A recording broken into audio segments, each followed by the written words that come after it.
So who told you you couldn't? Like, who told you that you weren't capable of doing the things you were capable of doing? Who told you that you didn't have the chance or the ability? I want to confess something before we get any deeper in here. I've struggled with this a lot recently. Mind you, I have a pretty big or decently big social media following. I've got a podcast that got picked up that I get paid for. I've been doing all of these amazing things in my life. And even then, I still struggle from time to time, a lot of times really, with this reality that I think sometimes I'm not capable of certain things. And I do think that for a lot of people, that stems down to this thought that we have to either look or sound or be like other people, or worse, that other people have to like what you're creating. They have to like what you're doing. They have to like who you are. I get it, because who's going to consume your stuff? Like, who's going to listen? But what I did, and what I hope you do, and I hope you take away from this, is what I'm doing right now. Like I said, well, why am I not making like the content? Like I fell into this rut where I was just creating and producing to produce, like to produce income, to change things, to be able to get another contract or whatever. All this stupid stuff that I just allowed to just take over so much that I just stopped creating. So I decided the other day that I was just going to make stuff. I'm going to create this entire account where I can just create things and just put it up there. And this is what we need to do. Like, if you're struggling, this is the biggest hack you will ever have, especially if you want to grow in your creation and grow in your life and just grow as a person in general. The biggest hack you will ever have is to produce or to create for the sake of creating. Like, for this story to live somewhere, for it to be on YouTube or on whatever, Instagram or TikTok, whatever platforms you're on, this thing will live there and it will live on just because you wanted it to. And not because you need people to like you or people to follow you, but simply because you love your craft. You love what you do. You love what you're good at. And a lot of people end up hating what they're good at because it's become a chore. It's become a job. You need to create for the sake of creating. To quote some good rappers, for the love of the game. You have to do things for you. And I get it. I get that sometimes we find our validation in other people and what they say or what they do or how they feel about us or whatever. I get it. It's a human thing. But stop seeking validation.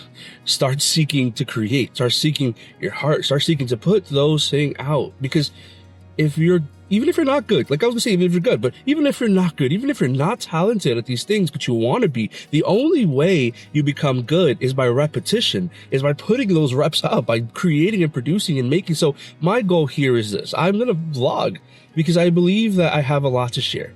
And I believe there's a lot of stories. And this is the intro to that vlog. And I don't know what I'll name it. I'll name it something catchy later.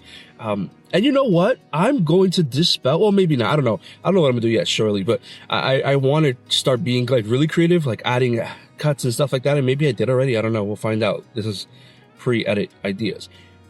But also, I do want the rawness. I think that sometimes we lack just this open conversation, this rawness with people, because sometimes we don't have that with other people around us. So there's this beauty to just being open, to just being you, to just being raw. So for me personally, right, and I hope that that's a takeaway for whoever needs to hear it, but for me personally, you do whatever you need to do it how you want to do it. I want this just to be a open conversation where maybe I don't get to hear you back always, but maybe I do. Maybe there's situations where we are able to add comments and stuff and we get to reply to those things or whatever that looks like. I just want this to just be something that I can produce for the love of it. Not just because I need people to go download my podcast. Not because I need TikTok to pay off this algorithm and stuff like that. And again, that was never like my intention, but let's be real. When it becomes a job, it becomes a part of it. It's not the only thing, of course not, but it definitely is a thing. And I do think that we lose sight of that, right? We lose sight of the reality that it's okay also to create, to afford to pay your bills. I got to pay my car note on this car. But that shouldn't be the antithesis of everything. So long-winded story, long-winded thing to say, if you are desiring to make it, you're desiring to create, you're desiring to grow, stop allowing your thought or your own thoughts really, or the aspect of people around you, stop allowing that to be your limiting factor. Stop allowing people who do not dictate anything in your life to have more authority than they should have. Stop allowing people to ruin good things for you because they don't have that authority. They don't have that power. You do.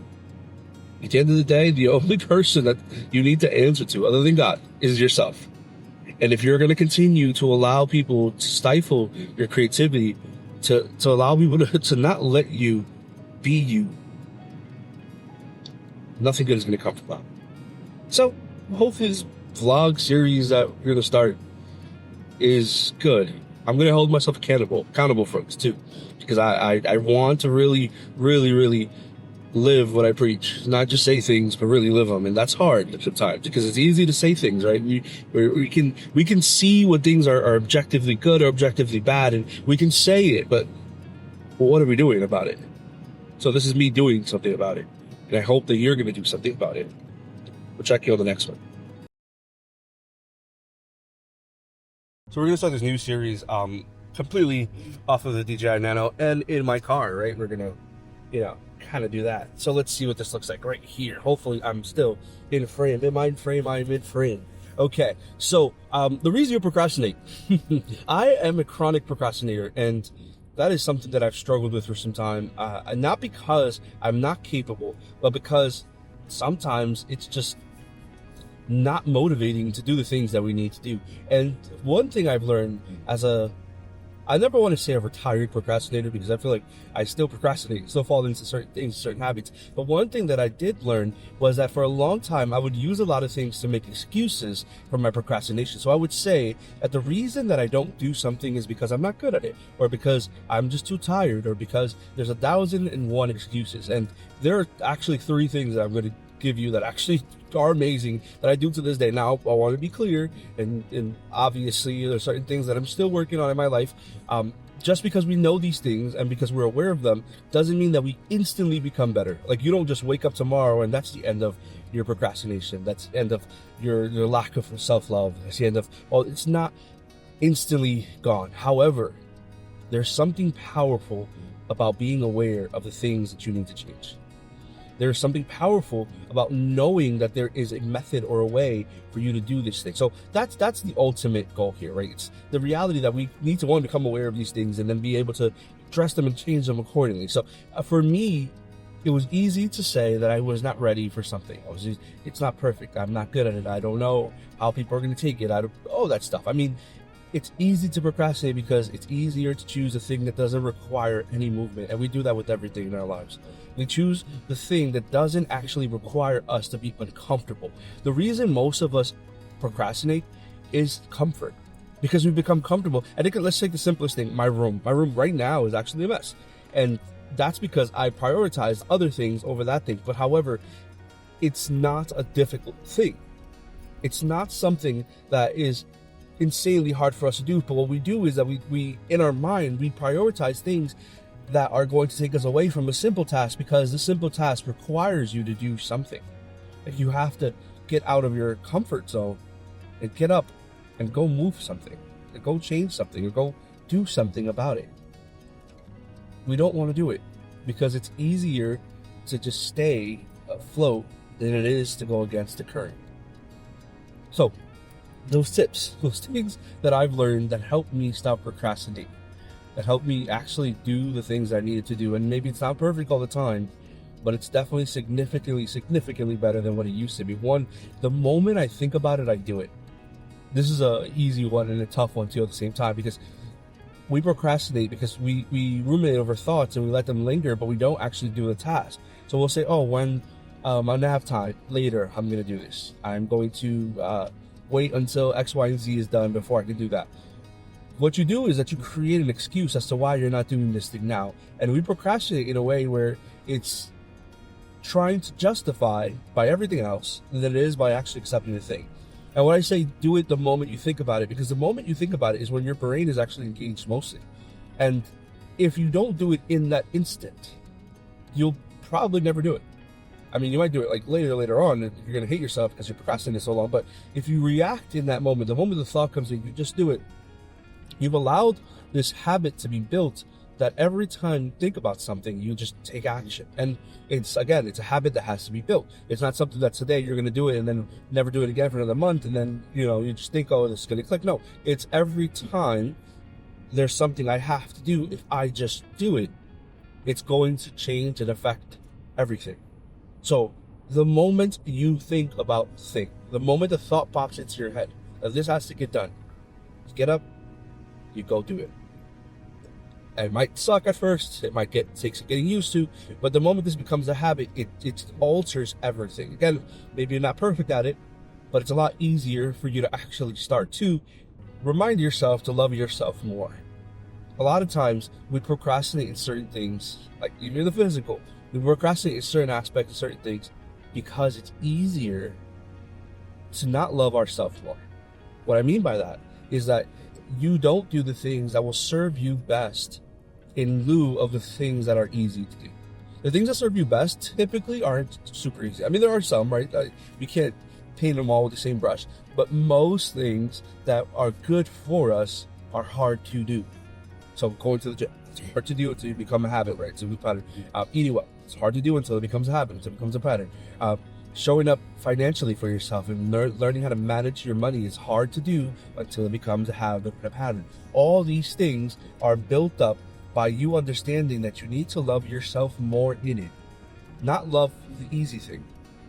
And again, none of this stuff is like super easy to do. It's not like you just wake up and you have no problems and you're loving yourself more and you're financially secure and all these. And no, it takes time and practice and habits that have to be built. Habits are simply repetition. They're just repetition of something that's good. So if you're gonna build a habit, it's gonna have to be in that repetition. And finally, our third thing to stop procrastination and distracts is, well, this is actually pretty easy, but also hard, which I'm actually going to do myself soon, is schedule as much as you can. Now, I know that this is like probably old advice, and I kind of want to explain a little bit, but planning and scheduling as much as you can is going to be the best thing you ever do. Why? Because it gives you allotted and specific times for things to get done. And maybe you don't stay perfectly on track, but you know that time exists, and you know that those things need to get done in that time frame. So allowing yourself the space to actually have time dedicated to these things is going to be the best thing you ever do. Again, maybe you're not perfect. Maybe you allot an hour for writing or working out or whatever it is, and you don't really use the whole hour. You use 35, 40 minutes, but at the very least, you know that time exists and that thing is there and that habit is being built on staying on time. That's the real trick to it all. It's what you build out. And this is a little bonus point here. What I'm going to do myself is, and it's a book called The 4-Quarter Year, I think it's called, where you block out your year in 4 different quarters. In quarter 1, quarter 2, so January, February, March, that's quarter 1, April, May, June, quarter 2, so forth, so forth. And you block out your entire year for that time frame. Now, here's the thing. I like, and I don't know if this is the book, maybe I just added this myself, but I like to have small goals each quarter. That's like a decent medium goal, and then one big goal for the year. Whatever that looks like for you. It could be something small and significant. It could be something huge. Maybe you want a life change in that year. But you break those down into those quarters, and those quarters make it more digestible. It makes it easier for you to do that big thing. You have your goals for each month, you have your medium goal, and then you have your big goal. So I hope that some of this actually helps you stop procrastinating, helps me stop procrastinating. And we just get to be creative and just get to produce and make and live life in a way where we're just effective. It's hard. It's really hard out here. But the only way we grow through it is by actually putting the effort in. It's by actually changing. It's by deciding that enough is enough. By being tired of being sick and tired, that whole saying. So thank you guys for jumping on this vlog. And check you on the next one.